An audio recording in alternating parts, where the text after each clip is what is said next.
మిమ్మల్ని మాత్రం నువ్వు చేసే సినిమాలు కానీ నీ వీడియోలు కానీ మేము చూడలేక మేము అందరం శివాజీ అన్న పక్కే ఉంటాం అంతే. శివాజీ అన్న చెప్పింది అయితే ఏ రాంగ్ అయితే లేదు. అలా అని అనుసూయని మేము తప్పట్లేదు. ఆమె బాడీ ఆమె ఇష్టం, ఆమె చూపిస్తుందంట. చూసే వాళ్ళం ఉన్నాం మేమంతా. చూపి మేమంతా చూస్తాం. నీ అందాన్ని నీ బాడీని పంచి అందరికి ఇంకా హ్యాపీ. ఎట్టయినా చేసుకో, మాకు ఎందుకు చెప్పు. అంటే ఈ న్యూస్ నడుస్తున్నప్పుడే ఆమె బికినీ మీద ఫోటోలు పెట్టింది కదా. అవును, కాబట్టి అబ్బా బికినీలో ఉందా పోయా మీ అమ్మారుకోవాలి సేమ్ అంతే. అనుసూయ మీ అమ్మారుకో సన్నీ లియోన్ అంతే. అనుసూయని చూస్తుంటే మియా ఖలీఫా హాలీవుడ్ సన్నీ లియోన్. అబ్బా ఏ ఉంది పోయా సన్నీ లియోనా మియానా పోర్నా ఏందాక ఏం అర్థం కావట్లేదు. అసలు అనుసూయ ఏ స్టార్ ఆమెకి అర్థం అవట్లే. ఆ సినిమా ఫీల్డ్ స్టారా ఫోన్ స్టారా అది ఏ స్టార్ అని ఆమెకి అర్థం కావట్లేదు. కాబట్టి అనసూయ అని దాంట్లో తప్పులేదు. ఆమె బాడీ ఆమె ఇష్టమే. ఆమె చూపించడం తప్పులేదు అంట, చూసిన వాళ్ళకి తప్పు అంట. కాబట్టి దయచేసి ఇది భారతదేశం అమ్మ. ఇక్కడ రూల్స్ ఉంటాయి, ఇక్కడ చట్టాలు ఉంటాయి, ఇక్కడ దేశ సాంప్రదాయం. కాబట్టి ఈ భారతదేశంలో దేవుళ్ళని సాంప్రదాయాలని స్త్రీలని మేము గౌరవిస్తాం. మేము దేవుళ్ళని ఫాలో అవుతాం.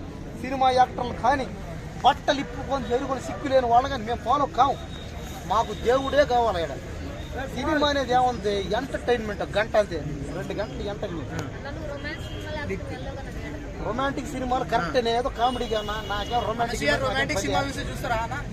ఖచ్చితంగా అనసూయ రొమాంటిక్ సీన్ ఆమె చేసేది అయ్యే కదా. మరి ఎవరికి లేని బాధ ఆమె ఏం చెప్పండి. మరి మిగతా పేదవాళ్ళకి అన్యాయం జరిగినప్పుడు నువ్వు ఎక్కడ పోయినావు? మరి మిగతా వాళ్ళకి అన్యాయం జరిగినప్పుడు నువ్వు ఎక్కడ పోయినావు? ఎందుకు మాట్లాడలేదు? అంటే జస్ట్ కేవలం ఫేమస్ అవ్వాలని మాత్రం ఇక. కాబట్టి ఫేమస్ అవ్వాలని స్వార్థం అందరికీ ఉంది. నాకు ఉంది, నీకు ఉంది, అనసూయకు ఉంది, అందరికీ ఉంది. అనసూయ అన్నా నువ్వైనా నేనన్నా సెలబ్రిటీ పరంగా ఒకటే కాదు. ఆ టైప్ పరిస్థితి. ఇంకోటి ఏంటంటే శివాజీ గారిని నువ్వెంత నీ బతికెంత నువ్వెంత నీ బతికెంత అన్నారు. కరెక్టే కాదు, ఇది రాంగ్. ఇది మనిషిగా డబ్బులు లేవు కదా తక్కువ ఫోటోలు పెట్టింది అనుకోవచ్చా ఈ బికినీ ఫోటోలు? అంటే ఇది ఎంత ఏముందంటే వరే శివాజీ అయినా ఎవడైనా ఏమైనా పీక్కుంటాను అర్థం. నేను ఎలాగే చేస్తానరా ఎవడేం పీకెత్తాడు. కరెక్టే, ఆ ఇష్టం ఉంది. ఖచ్చితంగా ఇంకా అంతే కదా అర్థం. శివాజీ గడి ఏం పీకుతాడులే అన్నట్టు మాడుతున్నాను. కాబట్టి శివాజీ అన్న పక్క మేమంతా ఉన్నాం. పేదవాళ్ళందరం శివాజీ అన్న పక్కే ఉన్నాం. కాబట్టి అనసూయకి చెప్పేది అలా ఉంటాయి. అమ్మ ఇప్పటికైనా మారమ్మా. ఇది భారతదేశం, ఇది సనాతన ధర్మం ఉన్న దేశం. ఇది స్త్రీలని గౌరవించే దేశం, స్త్రీలని పూజించే దేశం ఇది. అలాంటి ఈ దేశంలో దయచేసి నువ్వు నీ చెడు ఆలోచనలు, నీ చెడు బుద్ధులు, నీ చెడు ప్రవర్తన దేశానికే నాశనం అవుతుంది. కాబట్టి బిందులు పాలల్లో ఒక్క విషపు బొట్టేస్తే ఎలా పాకేస్తుందో బిందంతా అలాంటి వాళ్ళు ఈ భారతదేశంలో ఉన్నారంటే అందరికి పాకేస్తారు. కులాలు, మతాలు, రాష్ట్రాలు అన్నిటికీ పాకేస్తుంది. కాబట్టి ఖచ్చితంగా ఇప్పటికైనా జనాలందరిలో ఐకమత్యం రావాలి. ఇప్పటికైనా మన భారతదేశం ఉండే వాళ్ళంతా ఒకటని చాటుకోండి. కులం, మతం, జాతి భావన అనేది పక్కన పెట్టేసేయండి. మనమంతా ఒకటవండి. చూడండి, కేవలం డబ్బులు ఉన్నాయని పొగరతో ఆయన ఏమన్నారు అందరూ? శివాజీ అన్న నువ్వెవరు ఆడడానికి? ఆడవాళ్ళు వాళ్ళ ఇష్టం 10 పెళ్ళిళ్ళు చేసుకుంటారు, ఇప్పుకుంటారా అన్నారు. చూడండి, అదే మన ఇంట్లో ఆడవాళ్ళు చెప్తే మన వాళ్ళ వద్దులే ఇంకా చెప్పడం చాలా బాధగా ఉంది. మన ఇంట్లో ఆడవాళ్ళు మన వాళ్ళు యాక్సెప్ట్ చేయలేదు. కాబట్టి దయచేసి దేవుడి దేవాల శివాజీ గారికి న్యాయం జరగాలి. అనసూయ కానీ సెలబ్రిటీలు అందరికీ మారాలి. నాన్ వేసి కూడా మాట్లాడుతుండ్రు.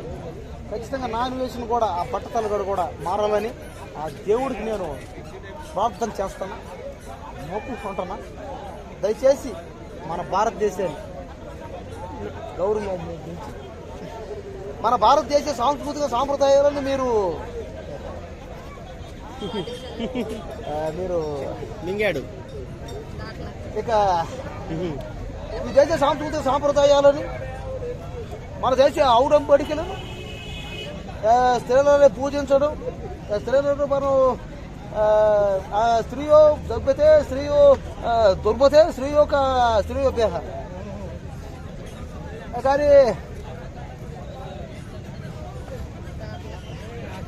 అరే నాన్ వేసిన గరికపాటిని తిట్టిండు. అరే కుమార్ ఇట్టిండు. నాన్ వేసిన గరికపాటిని వారిని తిట్టిండు. అతను కూడా చాలా యొక్క బాగా సాంస్కృతిక వాటిలో జై బోలో భారత్ మాతాకి